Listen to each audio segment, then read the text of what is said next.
Amém. Evangelho de Mateus, capítulo 16, verso 24, diz assim: Então Jesus declarou aos seus discípulos: Se alguém deseja seguir-me, negue-se a si mesmo, tome a sua cruz e me acompanhe. Porquanto, quem quiser salvar a sua vida, a perderá. Mas quem perder a sua vida por minha causa, encontrará a verdadeira vida. Pois que lucro terá uma pessoa se ganhar o mundo inteiro, mas perder a sua alma? Ou o que poderá dar o ser humano em troca da sua alma? Mas o Filho do Homem virá na glória de seu Pai, com os seus anjos, e então recompensará a cada um de acordo com suas obras. Amém, irmão? Podeis sentar. Irmãos, todos nós sempre ouvimos falar que Deus recompensará as nossas obras, mas poucos, em virtude do que temos visto, que a seara realmente é grande e os obreiros são poucos, poucos se preocupam em ter obras galardoadas. Quando realmente esse conceito desse Deus tremendo entra nas nossas vidas, de maneira que a gente diz: Deus vai me recompensar pelaquilo que eu fizer para Ele.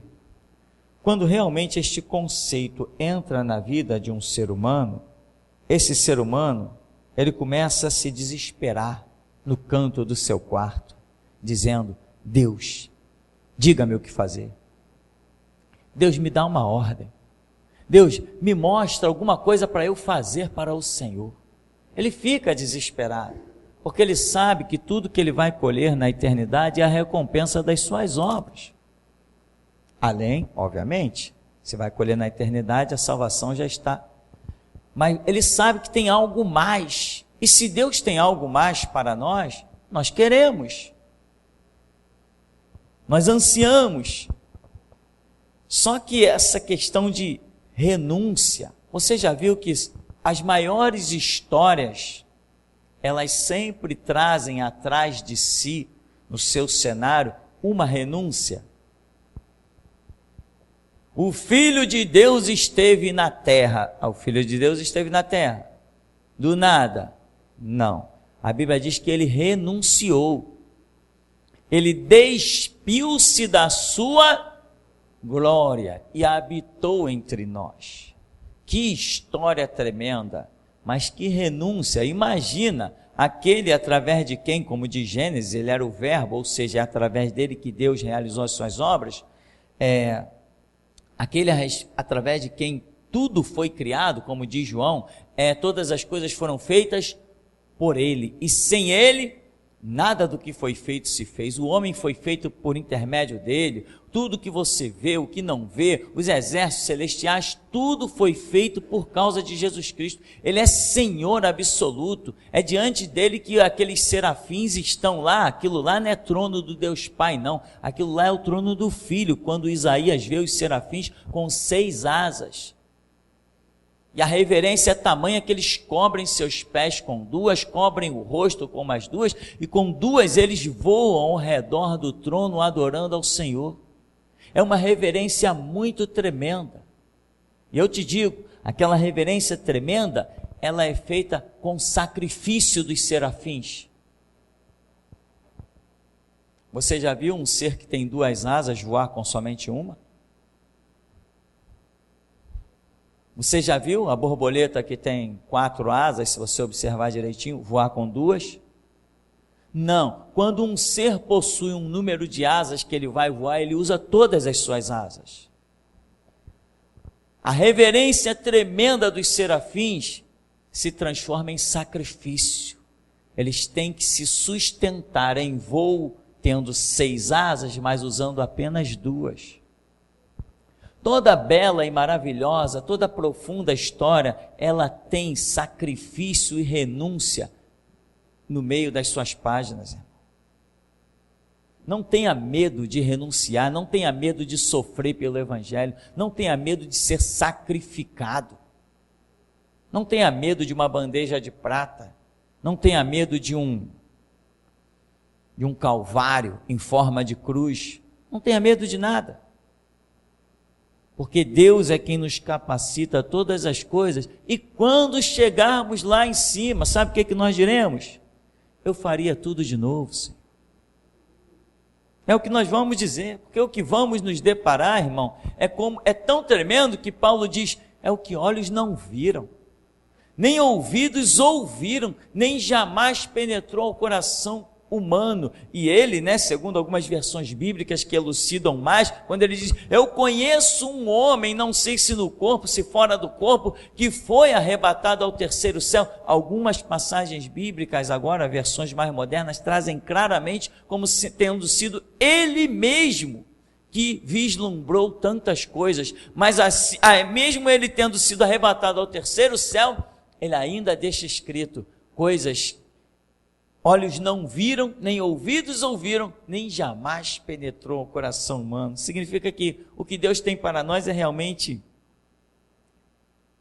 fora de qualquer declaração que o ouvido humano possa conceber. Imagina se às vezes nos deleitamos nessa terra, olha que cachoeira bonita, olha que rio, que lago, não é isso que a gente faz? Às vezes nos deleitamos em olhar para umas flores bonitas, umas árvores, alguns pomares.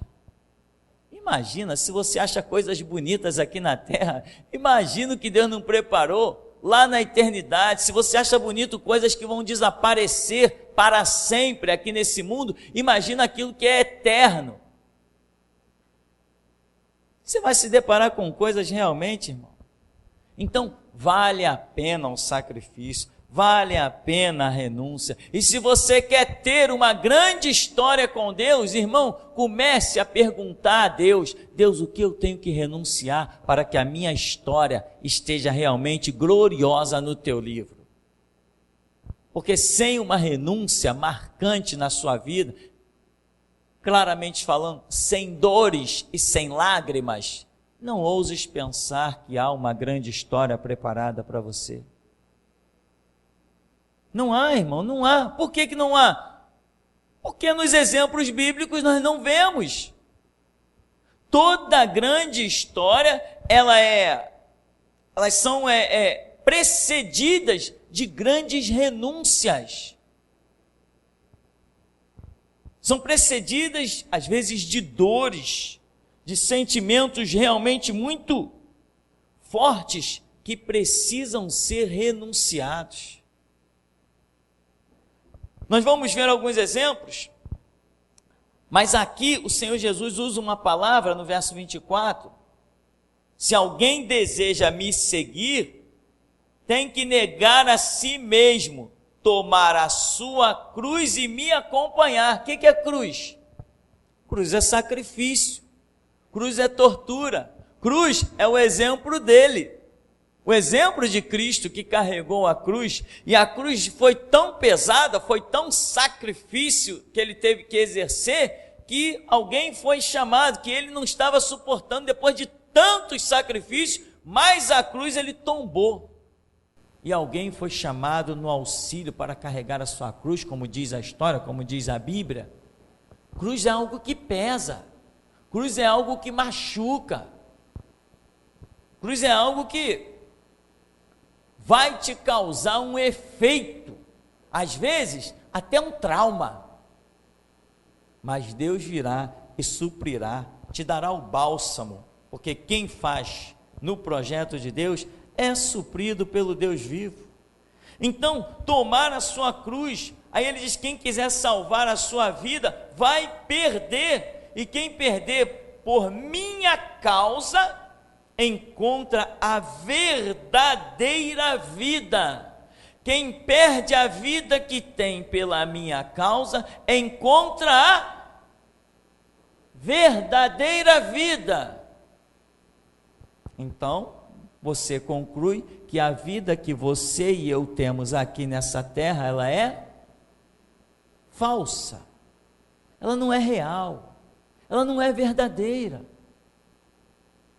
E te digo mais, se você não considerar a vida que você tem hoje falsa, você não vai a lugar nenhum. a vida que você tem, ela é falsa, ela não é real. Essa vida que hoje você tem, ela pode se transformar em condenação no inferno. Então isso não é vida. O que você tem hoje, esse fôlego que você tem, que é comparado à flor da erva que hoje existe e amanhã seca, se é lançada no fogo, esse fôlego que você tem chamado de vida, nós chamamos isso de vida, mas isso não é vida. Isso é um minueto para nós sermos provados e testados se verdadeiramente vamos encontrar a vida real e eterna. O que você tem hoje, que você chama de vida, esse fôlego, é só um tempo que Deus te deu para você provar se você é digno de entrar nas mansões celestiais. Isso não é vida. Isso que eu e você tem não é vida. Naturalmente falando, olha as pessoas por aí fora que têm vida. São pegas no assalto, fazem-se atrocidades. Isto é vida? Crianças estupradas, isto é vida? Bandidos invadem casas e fazem horrores, isto é vida? Policiais fardados estão assassinando trabalhadores, isto é vida? A guarda municipal baixa o pau nos camelões que querem ganhar o seu pão de cada dia, isso é vida? Não, o que hoje nós conhecemos como vida não é vida. Jesus falou, quem renunciar a isso aí, essa vida, é isso que nós achamos que é vida, e não esqueça, irmão, que tem palavras na Escritura que Jesus as usou só para que nós pudéssemos entender as coisas, porque quando ele usou a palavra real, os discípulos ficaram boiando, quando Jesus usou a linguagem real, eterna, os discípulos ficaram perdidos. Então Jesus ia e usava, eu vejo isso em várias passagens, ele usava uma linguagem terrena para nós podermos entender as coisas, e não está nem relacionado naquelas coisas de antropomorfismo, já é uma outra coisa mesmo de um ser, Jesus, para nós podermos entender, não é nem as colocações proféticas e etc. Então, aqui ele diz, quem perde a vida por minha causa, e você sabe qual é a causa de Jesus, né? A causa de Jesus é o evangelho, que ele disse de por todo mundo pregar. Quem perde a vida por minha causa, encontrará a verdadeira vida. E com algumas pessoas, principalmente adolescentes, eu tenho tido a oportunidade de dizer, essa vida não é real.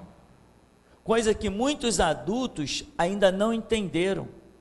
Eu já começo, sempre que tem a oportunidade, que algum adolescente cruza no meu caminho, eu digo, essa vida que nós temos aqui, isso não é real, isso não vai sobreviver, isso não vai subsistir, nós precisamos alcançar a outra vida que Jesus preparou para nós, depois do portal da morte. Aquela é a vida real. É por ela que nós temos que lutar. E Jesus falou, ajuntem tesouros lá na outra vida. Prepara o que vocês têm, tudo, joga lá para outra vida. Tem muita gente que vai partir dessa terra pobre, com bolsos vazios, mas quando chegar lá na eternidade, tem tesouros incontáveis. Outros vão se embalsamar dentro das pirâmides e vão colocar rios de ouro e vão partir dessa terra trilionários. Quando chegarem lá do outro lado, não terão nenhum alfinete para segurar as fraldas. Isto é a realidade que Cristo Jesus veio nos trazer. Isto é a realidade, irmão. E uma das coisas que me fez apaixonar por esse Deus, por esse Cristo, Evangelho, Bíblia, é justamente quando eu vi na Bíblia tudo o contrário do que é neste mundo. Tudo que este mundo exalta, eu vi a Bíblia não exaltar. Eu falei, tem que ter um Deus. Nunca eu havia me deparado antes com um livro que fosse o contrário deste mundo. Todos os livros que eu pegava, eles sempre eram coniventes com a ideologia que este mundo produz. Quando eu me deparei com a Bíblia, inclusive quando eu vi as perseguições dos cristãos, irmão, foi uma bomba dentro de mim aquilo. E eu falei, não, aqui está a verdade, existe um Deus e eu tenho que encontrá-lo. E ali começou a minha busca, e até aqui nos tem ajudado o Senhor. Então, irmão, veja, Jesus está falando de que tem que perder a vida, tomar a sua cruz. Isso tudo é renúncia, é sacrifício, né? No verso 26, qual o lucro de uma pessoa que ganha o mundo inteiro, mas perde a sua alma? Ou que poderá dar o ser humano em troca da sua alma? Daí a gente diz, uma alma vale mais que o mundo inteiro, porque Jesus está dizendo, o que alguém tem para dar em troca da sua alma? Acabei de falar de um empresário agora que ganhava 100 mil por dia, mas ele não vai conseguir comprar a alma dele. E tem pessoas que devem ganhar muito mais que isso por aí. Vi a reportagem de um menino de 24 anos, dono de hectares e hectares de fazendas no Pantanal Mato Grossense, dono de helicóptero particular, andando na cidade de Goiás, de Ferrari, com apenas 24 anos. Nunca ouvi falar no camarada, nem sei repetir o nome dele que eu não lembro. Sabe o que ele é? Cantor sertanejo. E eles ainda dizem, Deus tem me abençoado muito. Esse Deus que tem abençoado tanto as pessoas e mantido elas longe de Deus, é o que Paulo chama de Deus deste século, e Jesus Cristo chamou de príncipe deste mundo. O Deus que nos chamou às conquistas, nos deu espírito de renúncia. Quando você tiver o espírito de renúncia dentro de ti, tu conquistarás todas as coisas. Só com essa palavra você já pode ir para casa. Pode ir para casa, tranquilo, que o Senhor Deus hoje colocou já dentro de você algo que te fará herdar a vida eterna, sem sombra de dúvida. Mas muita gente, inclusive, né, os mercenários estão aí iludindo as pessoas. Venha para a igreja, para quê? Para você enriquecer. É a fogueira santa do inferno. Para quê? Para você enriquecer. Campanha da prosperidade. Faz nessas igrejas uma campanha da renúncia, que eu quero ver quantos vão aparecer lá. A mentalidade do ser humano é abraçar o mundo inteiro e dizer é meu, como se fosse levar tudo no caixão. Essa é a mentalidade do ser humano. Mas o Cristo que nós servimos, e é por isso que cada dia que passa eu mais me apaixono por Ele, porque Ele me ensina a olhar para tudo que Ele colocar diante de mim, e eu nada daquilo considerar como meu, porque é dele. Do Senhor é a terra e a sua plenitude, o mundo e até os que nele habitam. E o ser humano estúpido, ignorante, minha casa é desgraçado, leva no caixão que eu quero ver. O meu carro é mesmo? Não me diga que você tem um carro. Quero ver você ter um carro no dia que alguém for lá no teu sepultamento, no teu velório, e ver o carro dentro do teu caixão. Aí eu vou dizer, ele vai levar o carro dele, né? Tem gente que não está levando nem os dentes de ouro que os coveiros estão roubando na sepultura.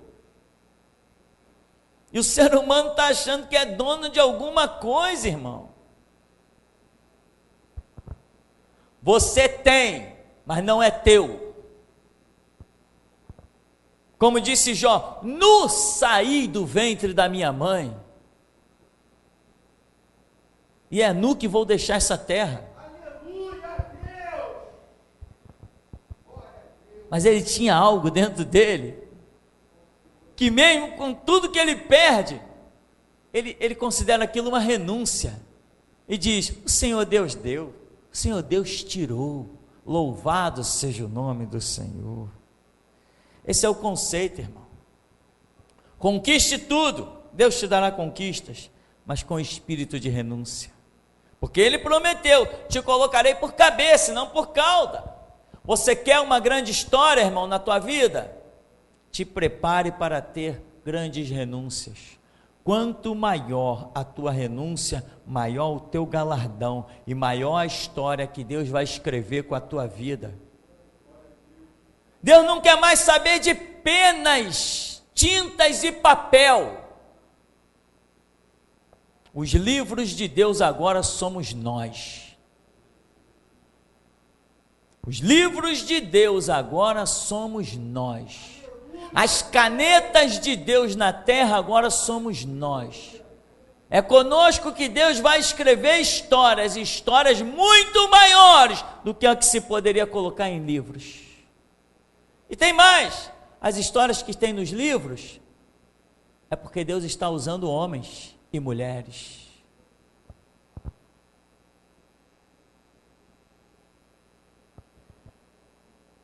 Sem renúncia, irmão, tudo é ilusão, principalmente nesse evangelho cujo fundador do cristianismo começa renunciando, mas renunciando de tudo que a gente imagina.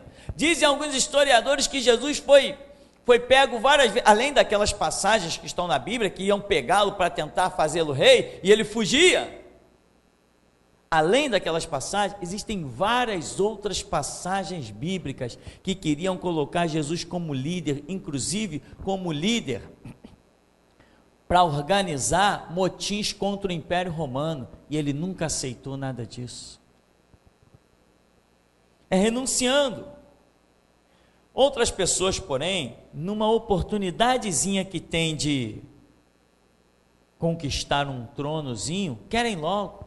Gideão deu aquele livramento dos midianitas, e quando Gideão, o povo veio: Gideão, reina sobre nós. Epa, eu não. Nada disso. Reine o Senhor Deus sobre vocês, eu não. Não, mas tu nos deste um grande livramento. Não, foi Deus que deu o livramento, eu não. A conquista está aí, a guerra está aí, mas Gideão, todos esses milhares aqui, a nação inteira quer que tu seja nosso rei, eu não. Eu não vou ser rei de ninguém, eu nasci para ser servo e não rei. Podemos imaginar Gideão dizendo isso: nasci para ser servo e não rei. Mas Gideão, aqui ó, olha o despojo. Botaram um lençol, tapetes da melhor qualidade, e ali colocaram prata, ouro, riquezas incontáveis. Gideão falou assim: divide para vocês. Estou indo para minha casa, cuidar do meu milheiro em Manassés, e cuidar da minha família. Se vocês querem rei, clame Deus.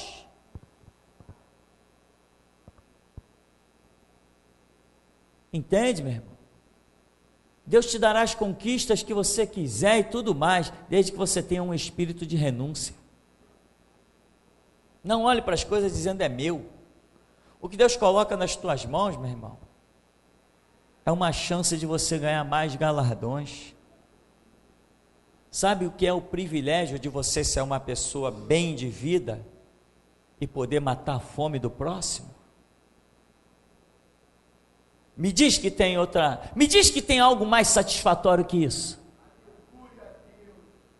Me diz que tem algo mais belo do que você ver alguém que está com fome e você surpreendê-lo com aquilo que vai matar a sua fome, e ele abrir os dentes e te dar um sorriso. Me diz que tem algo mais lindo que isso, irmão. Não tem algo mais lindo que isso. Parece que você escuta o coração da pessoa bater.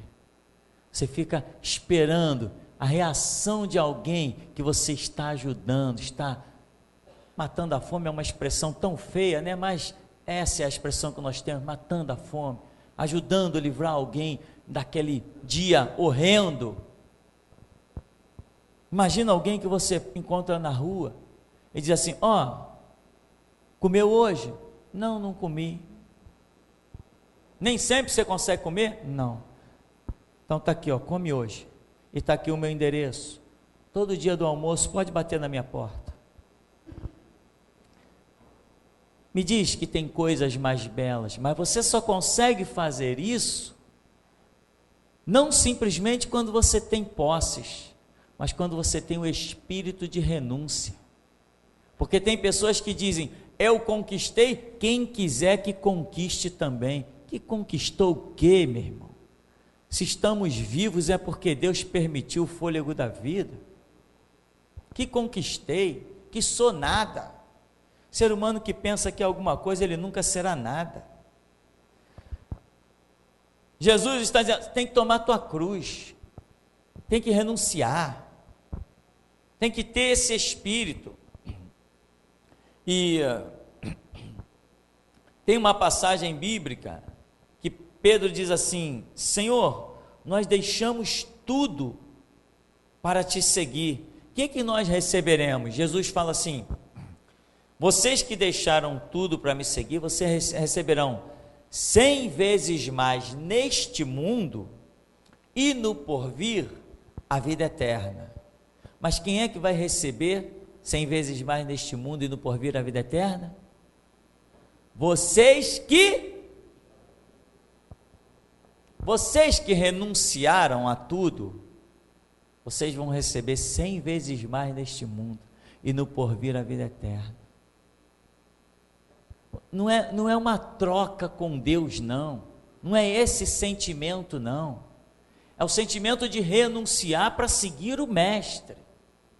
Não é sentimento de, eu vou deixar isso aqui porque ele vai me dar 100 vezes mais. Não é esse sentimento, não. Porque quando os discípulos partiram, deixando tudo, os apóstolos, não tinha nenhuma proposta de ter nada mais, não. Esse assunto surgiu depois, quando Jesus começou a falar de galardão e recompensa. Tem pessoas que não estão prontas para renunciar a nada. Um jovem rico apareceu diante de Jesus: bom mestre, que farei para herdar a vida eterna? Os mandamentos, etc. Tu quer ser perfeito? Sim, mestre, diz aí. Vai lá, renuncia, vende tudo quanto tu tens e tu vem e me segue, que eu vou te dar um tesouro no céu. E o homem abaixou a cabeça e diz a Bíblia, ele era muito rico e ignorou Jesus. Imagina Jesus chegando hoje aos cristãos ricos que estão aí por dentro das igrejas, cristãos empresários, gente muito bem sucedida. Eu conheci pessoas donas de empresas ali na Avenida Brasil, empresas imensas. Imagina Jesus chegando para um desses homens hoje ricos e dizendo assim: eu sou Jesus. E quando Jesus se manifesta, ninguém tem dúvida de que é ele. Eu sou Jesus. Vai lá e desfaz de tudo que você tem, vem cá me seguir, eu estou te esperando, eu tenho um tesouro para você no céu. Quem tem essa coragem de abandonar tudo que tem em prol de um tesouro lá no céu? Havia uma mulher, esposa de Eucana, chamada Ana, e essa mulher não podia ter filho, ela era estéril. E todo ano ela subia para a adoração. O sacerdote era Eli. E quando aquela mulher chegava, ela ficava em angústia, não comia, porque a outra mulher de Eucana tinha muitos filhos e ficava aperreando ela. Eu tenho filhos, eu honro meu marido, você não, você tem um ventre seco, você não pode ter filhos, você não tem descendente, você não é nada. E aquela mulher está suplicando, até que um dia fica bem clara a oração dela: Senhor Deus, dá-me um filho, e se o Senhor me conceder um filho, eu vou renunciar a ele, eu vou entregá-lo ao teu templo, para que ele sirva no teu altar, conforme o decreto que o Senhor realizar. Deus, dá-me um filho. E o tempo todo aquela mulher está perguntando: Deus, dá-me um filho. a tal ponto que ela tanto clama que o sacerdote olha para ela, os lábios dela tremendo, e diz: mulher, você está embriagada? Não, eu não estou embriagada, a minha alma está angustiada, eu clamo ao Senhor Deus. Aí o sacerdote: então Deus conceda a tua petição. Naquele momento ela sentiu algo, e diz que ela saiu dali alegre, e já não era triste, e concebeu e deu à luz um filho. E assim que o menino desmamou, ela chegou para Eli: aqui é a causa da minha oração. Ah, mas você teve um filho, então agora você vai ficar feliz? Não, eu ainda não estou feliz.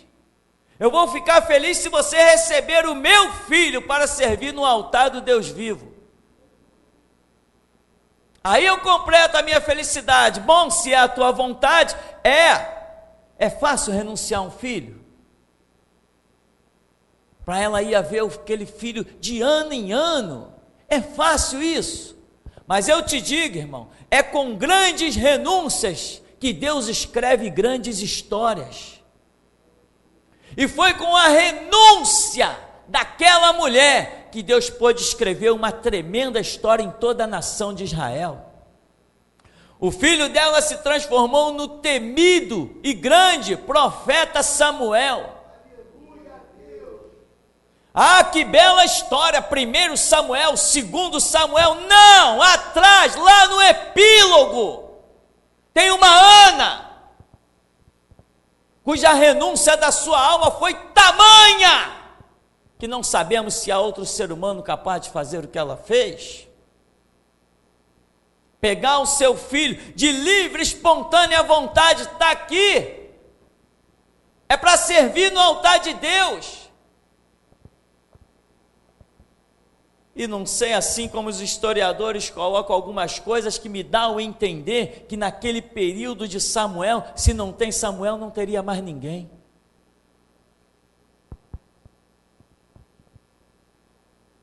Entende, irmão? Aquilo que mais você quer, talvez seja aquilo que mais Deus também queira. O que ela mais queria era um filho, mas a outra dizia, ficava aperreando ela, não, Deus, eu não quero um filho para aperrear ninguém, eu não quero um filho para exibir a humanidade, eu não quero um filho para exibir aos homens, eu não quero um filho para dizer, Deus tirou o meu opróbrio, eu fiquei exaltada, eu fui galardoada, não, Deus, eu não quero nada para mim, eu quero um filho para ti.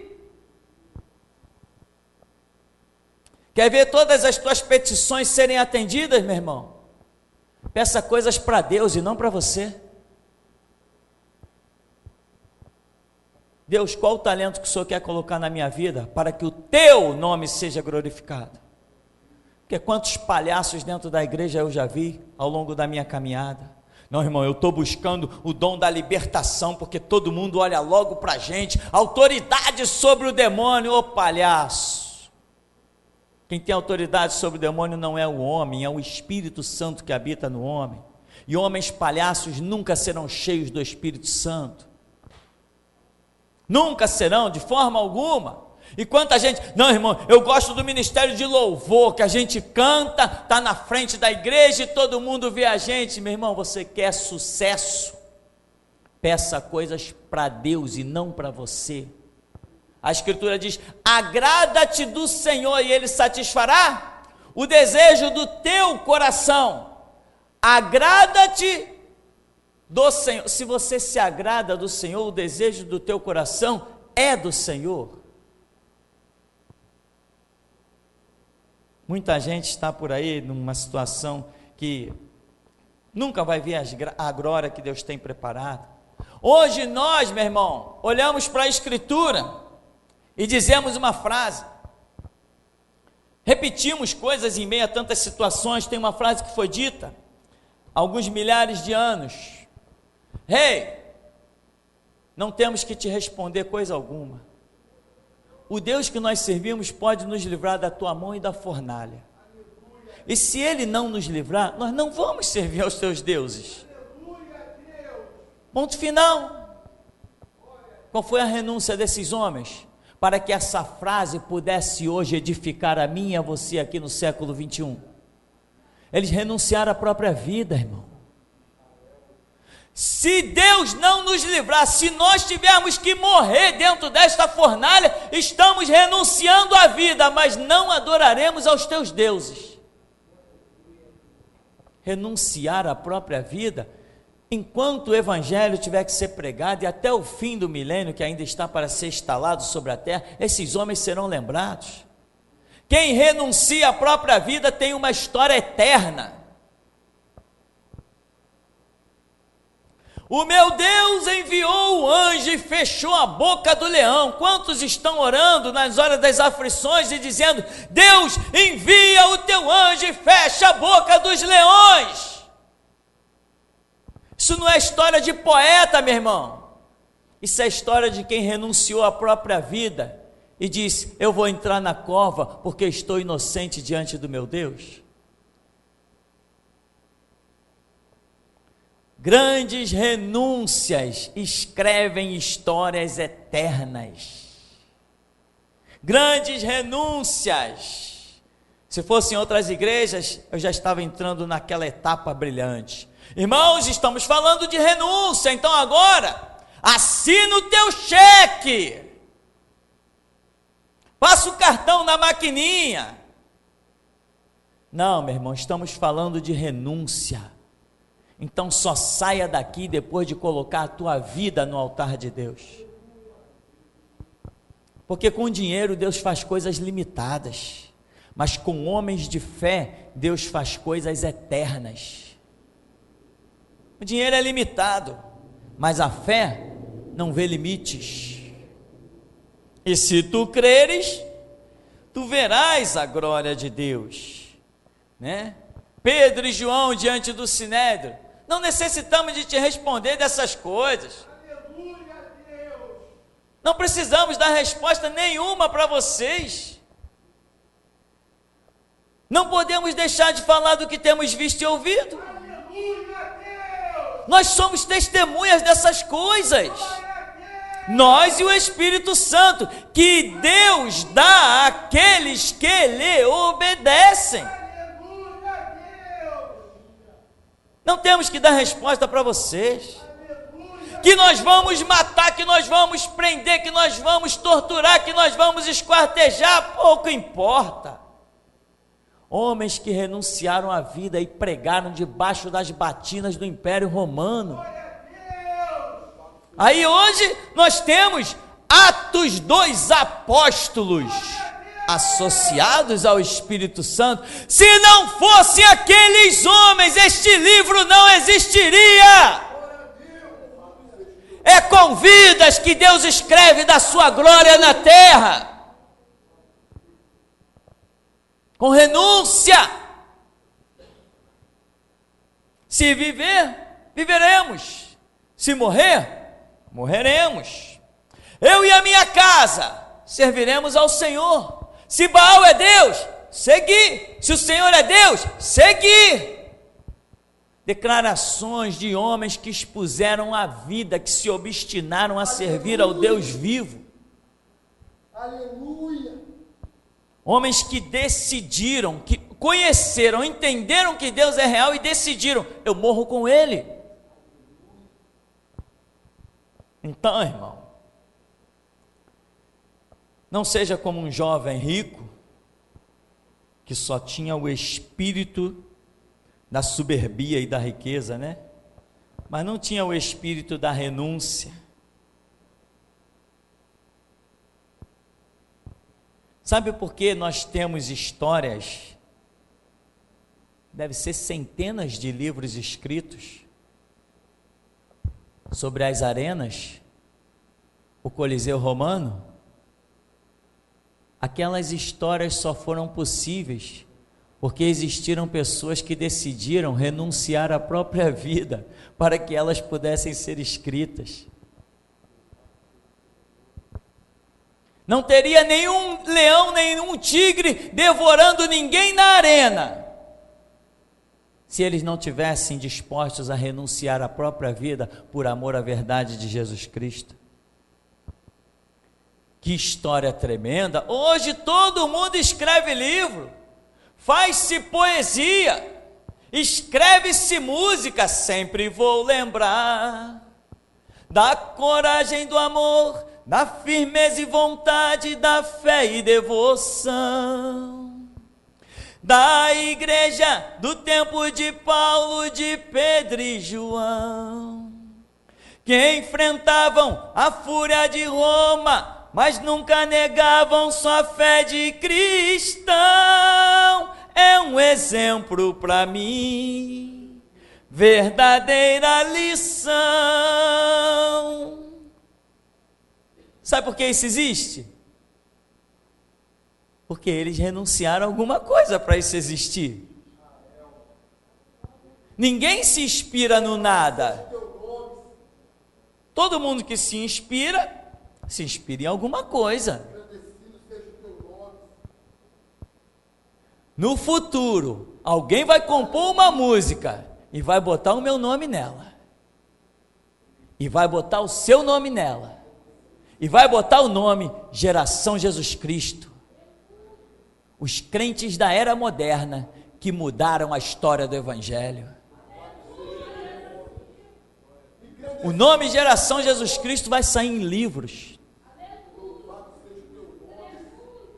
vai sair em músicas, vai sair em poesias. Aleluia, Deus! Santo e exaltado seja o teu nome. Acredita, irmão, vai ser assim, porque aquele que conosco fala, não mente, não se engana. Que coisa gloriosa. Eu queria ver a bravura dos santos em plena arena, enfrentando os leões. Enfrentando? Em que sentido? Entregando a vida aos leões. E hoje, quando cantamos um hino desse dentro da igreja, aquilo que a gente costuma sempre dizer: não sei se a igreja subiu ou se o céu desceu.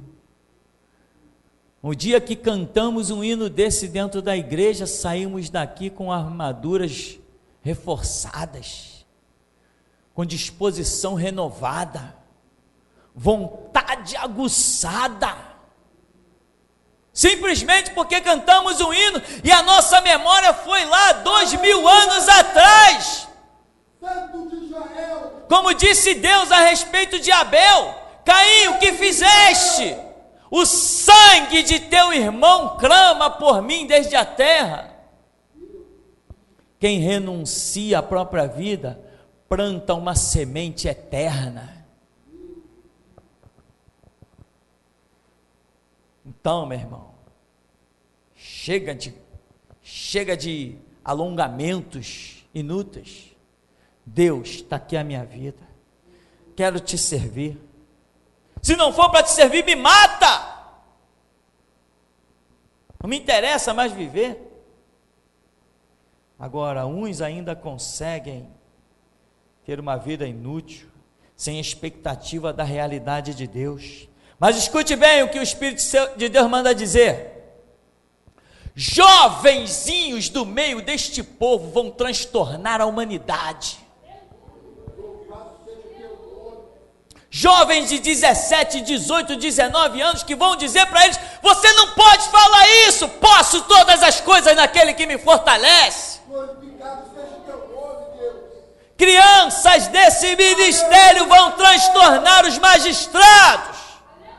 Aleluia, Deus. Que vão até dizer: não podemos prendê-lo, porque a lei não permite enquadrá-lo em nenhum crime. Aleluia, Deus. Santo de Israel.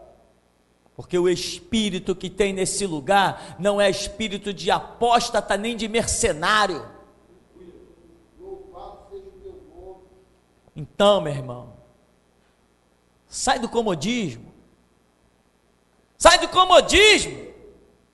Acha o caminho do teu quarto e vai lá para os pés daquele que era, que é e que certamente há de vir.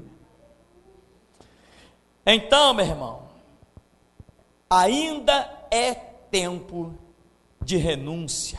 Amém? Até aqui então nos tem ajudado o Senhor.